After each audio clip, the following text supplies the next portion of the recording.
നമസ്തേ എല്ലാവർക്കും good morning. ഇങ്ങനെ കർക്കിടക മാസത്തിൽ നമ്മൾ പത്തിലക്കറി വെച്ചതിൻ്റെ വീഡിയോ ഇട്ടുണ്ടായില്ല കേട്ടോ. സാധാരണ കർക്കിടക മാസത്തിൽ മുപ്പട്ട വെള്ളിയാഴ്ചയ്ക്കാണ് പത്തലക്കറിയൊക്കെ വയ്ക്കുക. എന്തായാലും 7 ദിവസം കഴിഞ്ഞേക്കാൾ ഉള്ളിൽ പത്തലക്കറി വയ്ക്കണം എന്നാണ് പറയുക. ഞാൻ വെച്ചു കൂട്ടുക, പക്ഷേ അത് വീഡിയോ ഇട്ടുണ്ടായില്ല. പണ്ട് ഞാനത് വീഡിയോ ഇട്ടിട്ടുണ്ട്, അത് കാരണം ഞാൻ പിന്നെ വീഡിയോ പിടിച്ചില്ല, അത്രേ ഉള്ളൂ. പണ്ടത്തെ വെപ്പാണ്. കുമ്പളത്തിൻ്റെ ഇല, മത്തയുടെ ഇല, ചേന, ചേമ്പ്, ഇതല്ലേ താള്, തകര എന്നൊക്കെ പറയാം. ഇന്ന് ഞാൻ ഉണ്ടാക്കുന്നതും അതുപോലത്തെ ഒരു മെഴുക്ക് പുരട്ടി തന്നെയാണ് കേട്ടോ. വ്യത്യസ്ത സാധനങ്ങളാണ് ഇടുന്നത് കേട്ടോ. നോക്കൂ എന്തൊക്കെയായിരുന്നു അറിയാമോ? ഞാൻ പറഞ്ഞല്ലോ, ആദ്യം ചീരച്ചേമ്പാണ് കേട്ടോ. ചീരച്ചേമ്പ് നമ്മളിത് പത്തലക്കറിയിൽ വെക്കാറില്ല, പക്ഷേ ചീരച്ചേമ്പ് ഒറ്റയ്ക്ക് വെക്കാറുണ്ട്. അതുപോലെ കോവയ്ക്കയുടെ ഇല, കോവലിൻ്റെ ഇല, അത് ഒറ്റയ്ക്ക് വെക്കാം, നല്ലതാണ്. പക്ഷെ ഇതിൽ പെടുത്താറില്ല. ഇന്നും ഞാൻ ഇതൊക്കെ ചേർക്കാണ്. നമ്മൾ വെക്കുന്ന എല്ലാ സാധനങ്ങളും എടുത്തിട്ട് ഒരുമിച്ച് ഞാൻ ഇന്നൊരു പത്തലക്കറി വെക്കാൻ പോവാണ്. നോക്കൂട്ടോ, ഇത് വേലിച്ചീര അല്ലെങ്കിൽ പ്രഷർ ചീര എന്നൊക്കെ പറയും അല്ലേ പ്രഷർ ചീര അല്ലേ ഇത്? അതെ, പ്രഷർ ചീര, വേലിച്ചീര ഒന്ന്. പിന്നെ ഇത് പറഞ്ഞോളൂ. ഇത് കോവലിൻ്റെ ഇല, നല്ലതാ. കോവയ്ക്കയുടെ ഇല, ഇത് നല്ല പച്ചമുളകിൻ്റെ ഇല കേട്ടോ. നല്ല ചൂടിയ മുളകില്ലേ, അതിൻ്റെ ഇലയാണ്. ഇതെവിടെ കിട്ടിയത്? നല്ല ഇലയുണ്ട്, അടിപൊളിയായിട്ട്. ഇത് ഒറ്റയ്ക്ക് ഉപ്പേരി വെച്ചാലും സൂപ്പറാട്ടോ. ഇത് നമ്മുടെ ആനത്തുമ്പ. പിന്നെ ഇത് പൊന്നാങ്കണ്ണി ചീര. ദിസ് ഈസ് ഓൾസോ പൊന്നാങ്കണ്ണി ചീര. പിന്നെ ഇത് കൊഴുപ്പച്ചീര അല്ലെങ്കിൽ സാമ്പാർ ചീര എന്ന് പറയും. പിന്നെ ഇതൊക്കെ അതാണ്. പിന്നെന്താ? ചീര കിട്ടിയില്ല അല്ലേ? നമ്മുടെ സാധാ പച്ചച്ചീര ഇത് കുറച്ച്. ഇനി നമ്മുടെ പൊന്നാങ്കണ്ണി ചീര ഇഷ്ടം പോലെയുണ്ട്. പൊന്നാങ്കണ്ണി ചീര, പിന്നെ എന്താ, മുളകിൻ്റെ ഇല 2, കോവയ്ക്ക 3, സാമ്പാർ ചീര 4, സാധാരണ ചീര 5, വേലിച്ചീര 6, കൊടിത്തൂവ 7, ചീരച്ചേമ്പ് കേട്ടോ. ചീരച്ചേമ്പ് നമ്മുടെ ഇല അത്ര വലുതായിട്ടില്ല, ചെറിയ തയ്യാണേ. അപ്പോൾ ചീരച്ചേമ്പിൻ്റെ ഇല 2 എണ്ണം. ഇത് ചൊറിയൊന്നുമില്ല കേട്ടോ ചീരച്ചേമ്പ്. പിന്നെ നെയ്യൂർണി ഇല എല്ലാവർക്കും കിട്ടിക്കൊള്ളണമെന്നില്ലല്ലോ, കിട്ടുന്ന ഇലകളൊക്കെ വയ്ക്കുക. അപ്പോൾ ഇതാണ് നമ്മുടെ ഇന്നത്തെ സാധനം, മനസ്സിലായോ? കുമ്പളവും മത്തിയൊന്നും കിട്ടിയില്ല, കഴിഞ്ഞ ദിവസം കിട്ടി, ഇന്നില്ല. അപ്പം കിട്ടിയതൊക്കെ എടുക്കാം. ഇത് ചേന, ചേമ്പൊക്കെ വേണമെങ്കിൽ ഇടാം. പിന്നെ ഞാൻ ഇടണില്ല കേട്ടോ. നമ്മളിന്ന് എല്ലാം ഒറ്റയ്ക്ക് വയ്ക്കാം. ഇന്ന് എല്ലാം കൂടി വെക്കണം കേട്ടോ. ഇലകളും കഴുകി കൊണ്ടുവന്നു, മണ്ണൊക്കെ ഉണ്ടാവുമല്ലോ, അതൊക്കെ നന്നായിട്ട് കഴുകി അത് കൊണ്ടുവന്ന് നമുക്ക് എടുത്തിട്ട് നുറുക്കാം. ചെറുതായിട്ട് അരിയാം കേട്ടോ, എന്നിട്ട് വയ്ക്കാം. ഓക്കെ, അരിഞ്ഞതിന് ശേഷം കാണിക്കാം.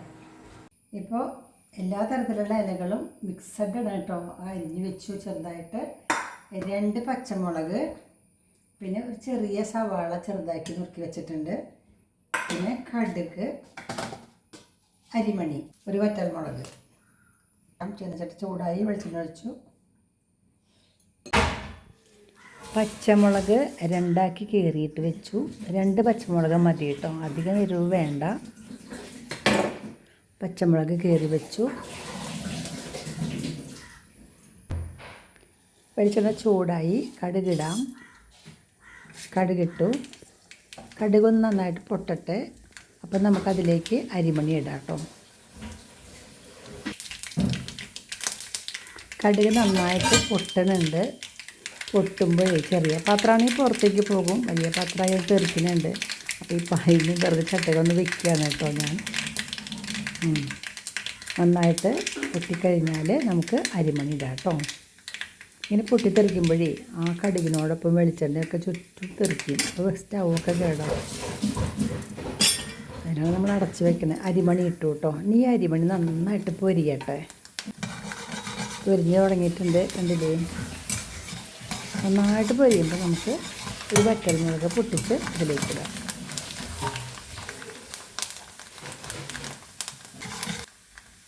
നന്നായിട്ട് പൊരിഞ്ഞ് കഴിഞ്ഞു.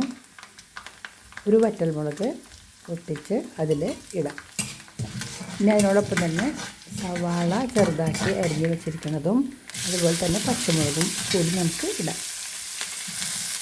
ഒന്ന് ഇളക്കാം. ഇനി അധികം നേരം വഴറ്റൊന്നും വേണ്ട. അതിനോടൊപ്പം തന്നെ ഈ അരിഞ്ഞു വെച്ചിരിക്കുന്ന എല്ലാ ഇലകളും അങ്ങോട്ട് ഇടാം.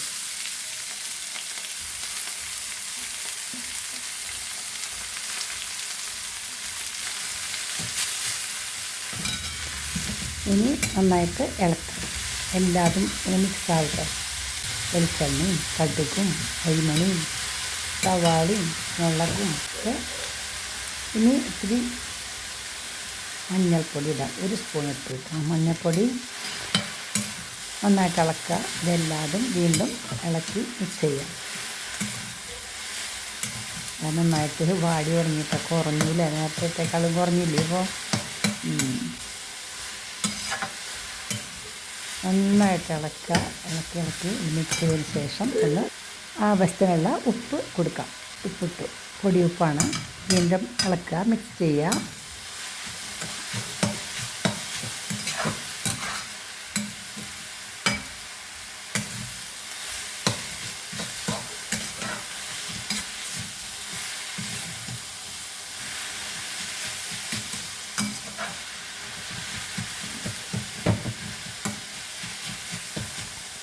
നമ്മളെല്ലാം ചേർത്തിട്ടുണ്ട് കേട്ടോ. മഞ്ഞൾപ്പൊടി ചേർത്തു, ഉപ്പ് ചേർത്തു, മറ്റെല്ലാം അത് മുന്നേ ചേർത്തിട്ടുണ്ടല്ലോ. ഇത് വെന്ത് കഴിഞ്ഞു കേട്ടോ.